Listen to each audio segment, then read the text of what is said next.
We are in the midst of a great transformation in human consciousness. It's unprecedented and it's epic. The old consciousness was limited to what the five senses could detect. And if something was not able to be seen or heard or tasted or touched or smelled, it was considered to be not real. Fantasy, delusion, illusion, but not real. The understanding of power in this old consciousness is manipulation and control, and the ability to manipulate and control. That is the consciousness that is dying. And in fact, it's dead, although there are still as many or more people with the old consciousness as with the new. But the new consciousness is emerging very fast, within a few generations. The new consciousness is not limited by the five senses. In other words, you are not limited in your perception to what can be seen and heard and tasted and touched and smelled and seen. You know because you are multisensory. You have more than your five sensory system, which is a single system designed to detect physical reality. You now have another sensory system. You are multisensory. And so you have direct experience and contact with non-physical reality. In other words, as our species becomes multisensory, it will often, routinely, you might say, although there's nothing routine about it, communicate with non-physical guidance. You will come to speak with your and converse with your non-physical teachers as you speak and converse with one another. This is becoming the defining characteristic of our species. And within another half century, another generation and a half or so, everyone will be multisensory. Now, that doesn't mean they will be authentically powerful. Authentic power, which is the alignment of the personality with the soul, is the new understanding of power that comes with the new consciousness. It's a new understanding, but it's not a new capability. It is a potential, and you must bring it into being. You must create it.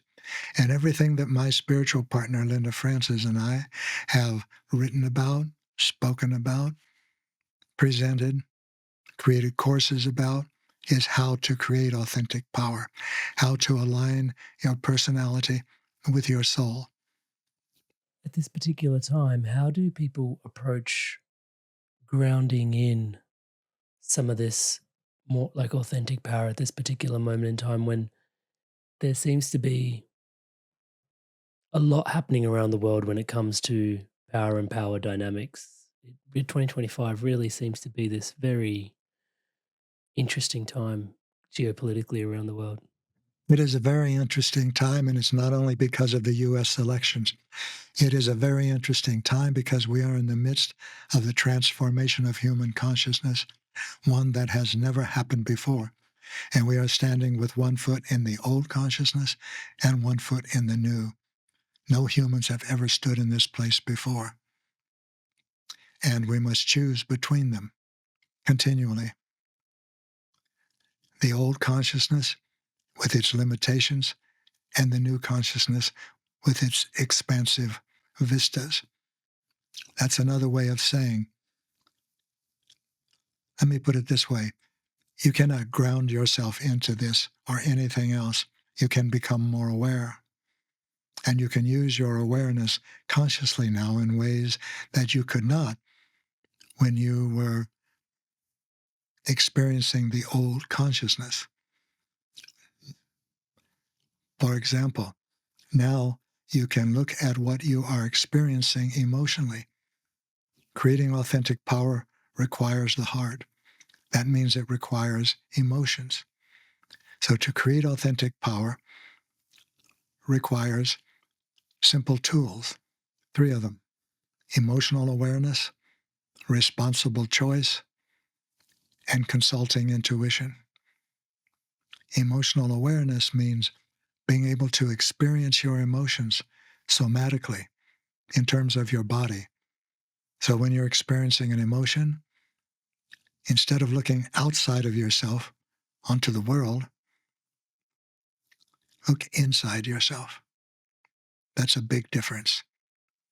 The old consciousness and people with it, if they have a painful emotion, they think it's caused by the world and what happened in the world.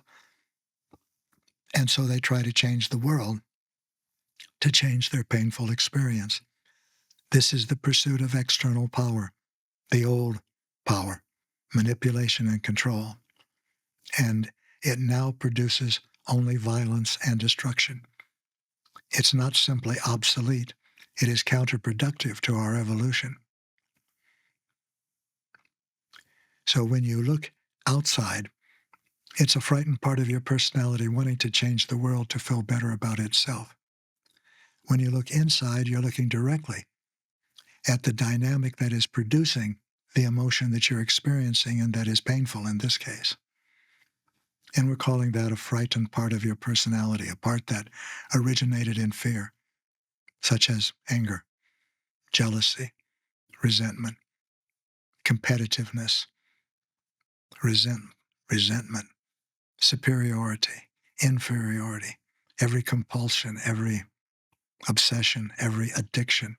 These are all expressions and experiences of fear, and we all have them. We've always had them. Now we're aware of them in a new way. What is this new way? When you look inside yourself, put your attention in your energy processing centers. In the East, these are called chakras. Your throat area, your chest area, and your solar plexus area. And look for physical sensations. Physical sensations, not good feelings, bad feelings, happy feelings, sad feelings. That will not help you. Those are poetic labels. When you use those labels, you are emotionally illiterate. But when you look at what is occurring in your chakra areas, and I'd suggest to start with your chest area, your throat area, and your solar plexus area. When you look there, look for physical sensations. For example, what is throbbing, or aching, or stinging, or stabbing, or hot, or cold, or constricted, or expanded. And if a frightened part of your personality is active, those physical sensations will all be painful, like most of the ones that I just mentioned.